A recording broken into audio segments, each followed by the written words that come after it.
After World War II, many countries broke free from British control and regained independence. In Iran, people took to the streets, launching a movement against the monarchy and seeking to end centuries of royal rule.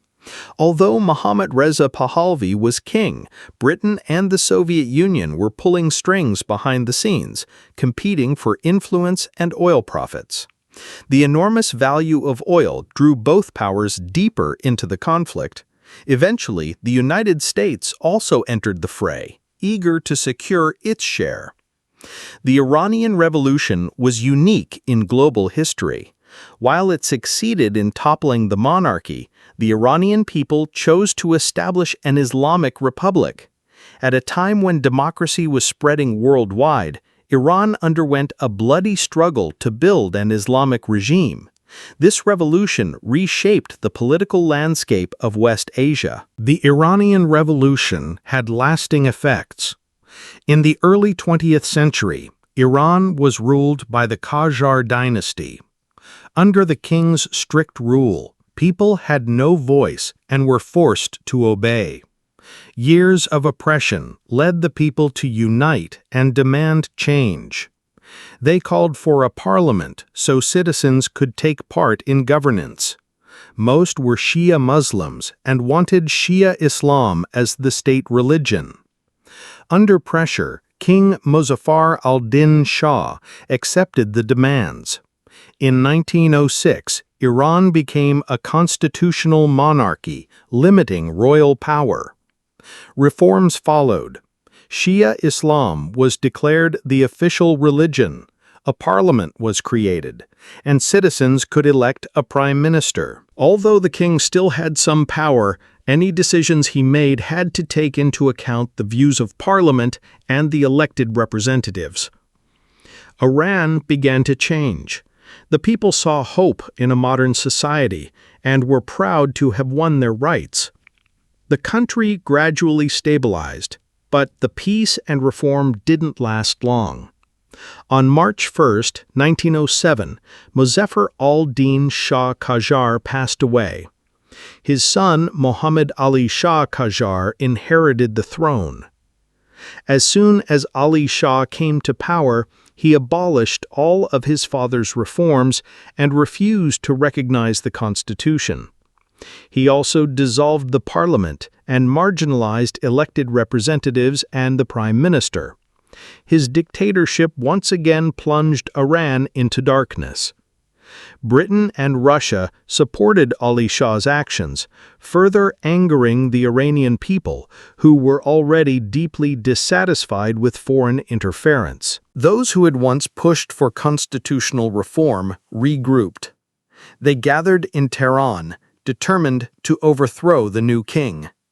A new uprising broke out in Iran, forcing Ali Shah to abdicate. The revolutionaries declared Ali Shah's son, Ahmad Shah Qajar, the new king. In 1909, Iran re-established the constitution, but Britain and Russia still eyed Iran greedily. For centuries, the competition between Russia and Britain in Central Asia and Persia never stopped. Both wanted to install a puppet regime in Iran to control it and maximize profits. Although regime changes weakened their control, they continued seeking opportunities to regain dominance. After 5 years of intense fighting, World War I ended in 1919, with Britain and Russia victorious. Britain, however, faced heavy losses and needed funds to rebuild. Iran's rich oil and gas resources caught Britain's attention. Britain had profited greatly from Iranian oil, but lost its monopoly due to government changes. To regain control, Britain plotted to overthrow Ahmad Shah Qajar. In 1921, with support from army officer Reza Khan, Britain helped launch a coup that ended the Qajar dynasty. Iran stayed a constitutional monarchy, but power shifted. Though Parliament hesitated, in 1925 they appointed Reza Khan as king. He became Reza Shah Pahlavi, founding the Pahlavi dynasty. For years, Persia was trapped in the rivalry between Britain and Russia. In 1901, the discovery of vast oil reserves in Iran intensified Britain's desire to control Iranian oil. On April 14, 1909, Britain established the Anglo-Persian Oil Company and became its largest shareholder in 1914, thus monopolizing Iran's oil extraction, refining, and sales. Britain made enormous profits through oil trade. Iran, however, received only a tiny share, just 16% of the profits, causing widespread resentment among its people. They hoped Reza Khan would negotiate with Britain for a higher share. But Reza Khan, as a British puppet, cared more about his power than about oil revenue distribution. Reza Khan began to change many traditional Iranian practices. He reformed education and the judiciary to weaken the influence of the clergy. Judicial power, once controlled by Shia religious courts, was gradually transferred to secular courts. Reza Shah focused on developing education, building schools and colleges across Iran. In 1934, the University of Tehran was founded. He promoted gender equality and encouraged women's participation in public life. At the time, women faced many restrictions, including mandatory veils. To promote equality, Reza Shah launched the Unveiling Campaign in 1936, banning veils and raising the legal marriage age. He also reformed divorce laws to protect women's rights, improving their status. Reza Shah aimed to build a secular government, banning trade unions, some political parties, and controlling critical newspapers. These actions upset the clergy, whose influence declined. Despite their opposition, Reza Shah, backed by Britain, ignored protests and suppressed dissent. Reza Shah also sought to reduce British and Soviet influence in Iran. In the 1930s, he began trading with Germany. By 1938, Germany had become Iran's largest trading partner. However, in 1939, World War II broke out, and the global situation changed again. The Allies also had their eyes on Iran's oil resources. They feared Germany might gain access to Iranian oil and strengthen its war effort. They also feared Iran's Abadan oil refinery might fall into German hands. After all, the Allies wanted to use Iran's oil for their own purposes during World War II.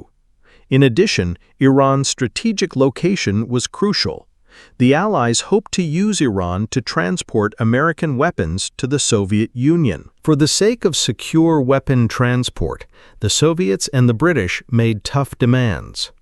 They demanded that Reza Shah expel all Germans from Iran. But Reza Shah refused. This decision cost him dearly.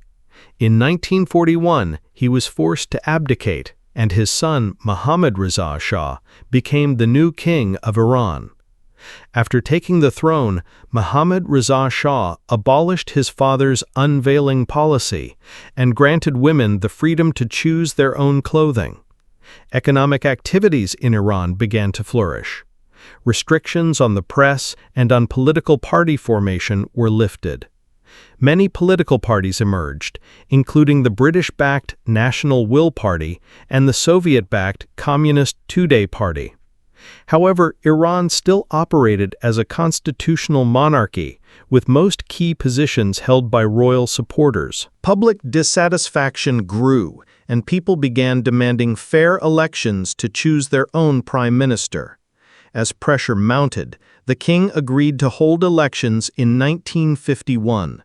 Mohammad Mossadegh was elected and took office on April 28. Soon after, he nationalized all of Iran's oil resources, ending the British monopoly. This move was widely supported by Iranians but infuriated Britain.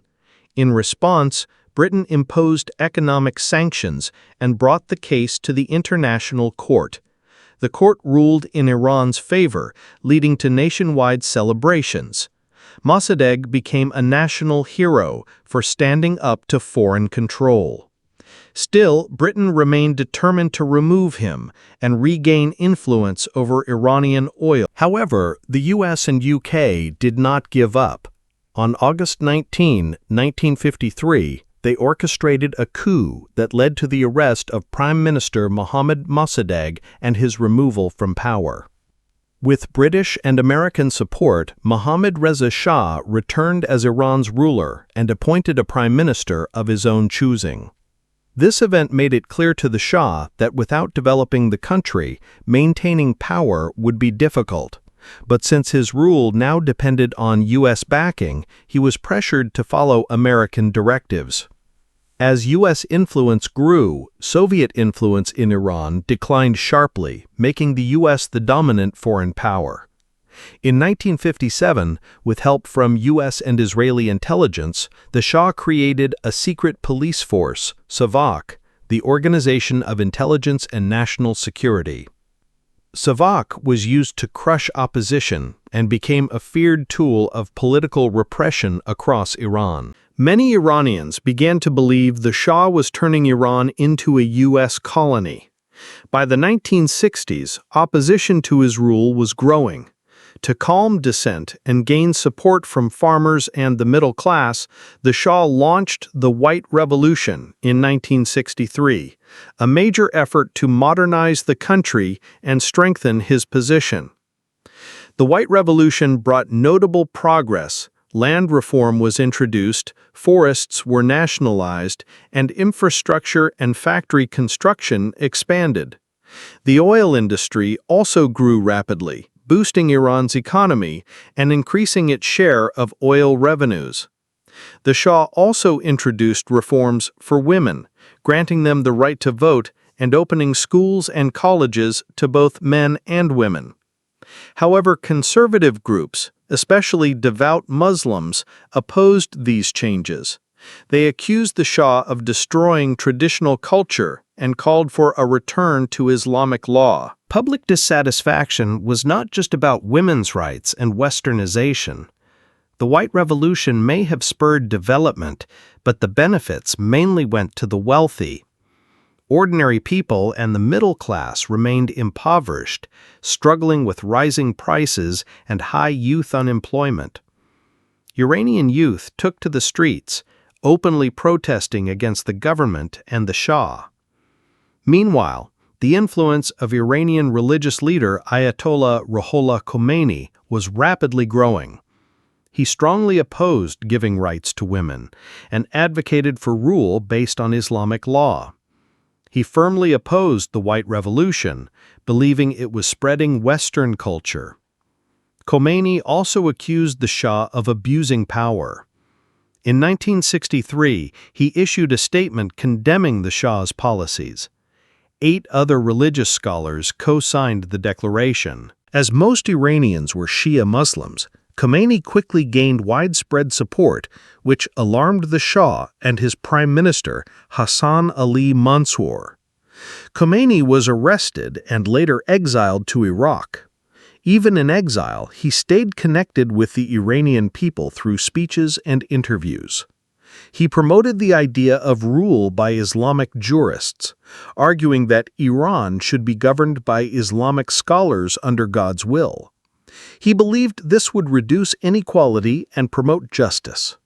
Many embraced his message, and his influence in Iran grew steadily, drawing millions of followers.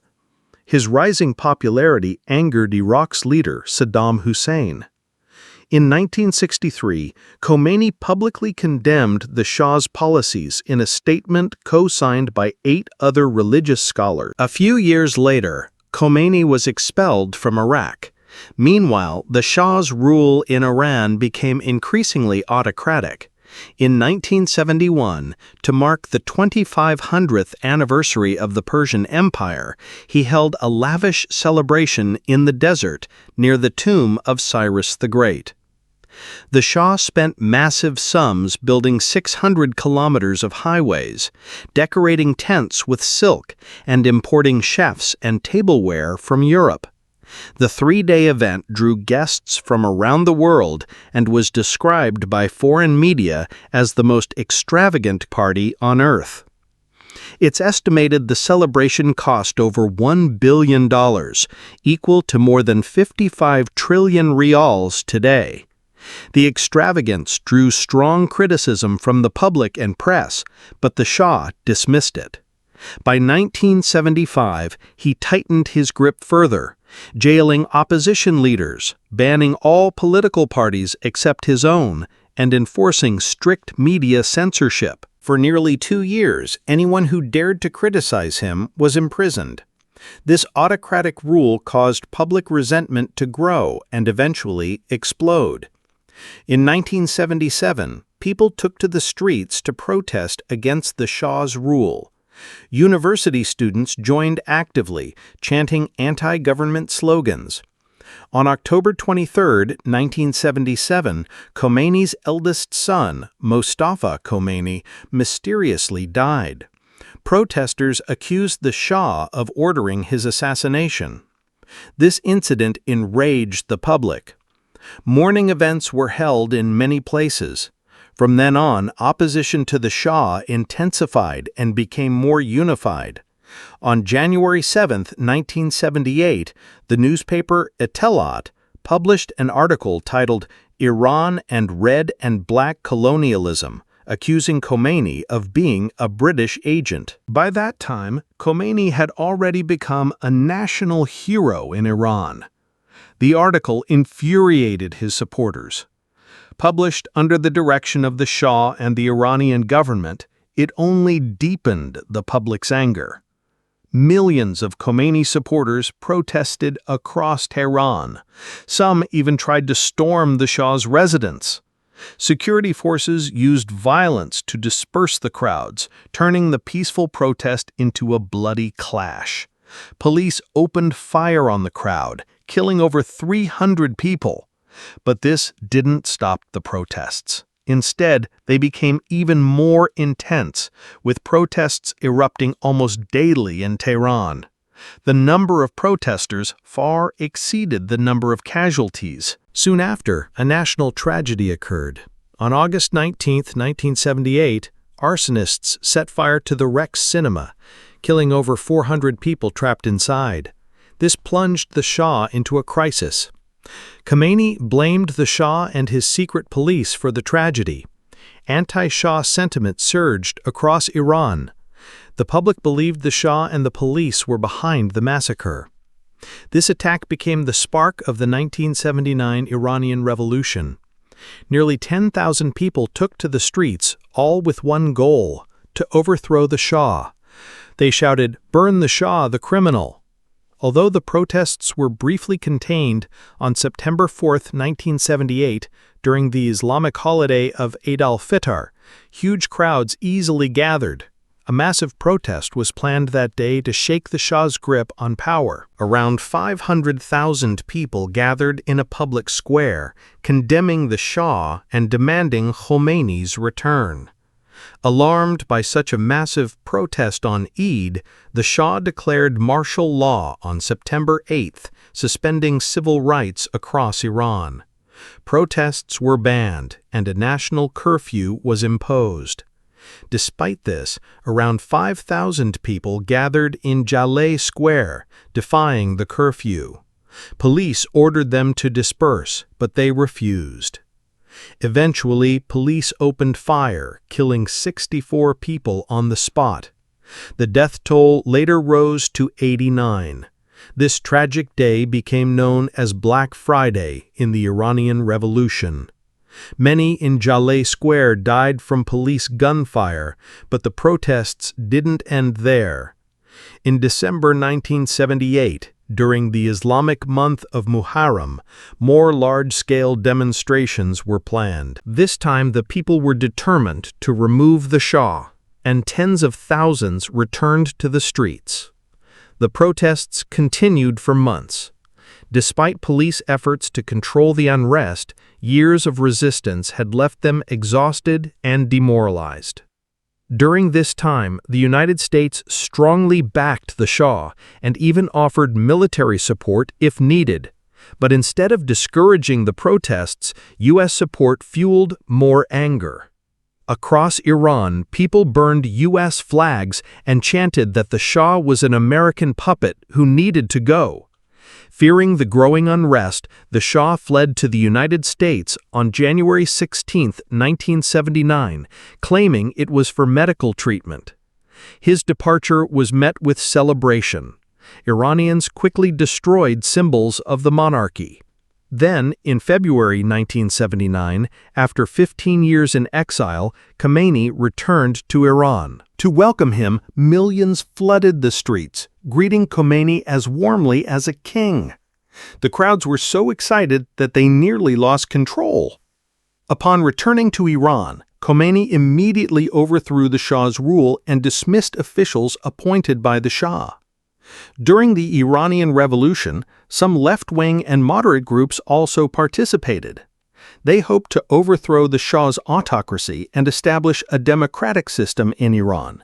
However, to avoid obstruction to his rule, Khomeini gradually sidelined these groups. In 1979, Iran drafted a new constitution, which was approved by over 98% of voters. The new constitution declared Iran an Islamic Republic and provided for parliamentary and presidential elections. It also established the position of supreme leader,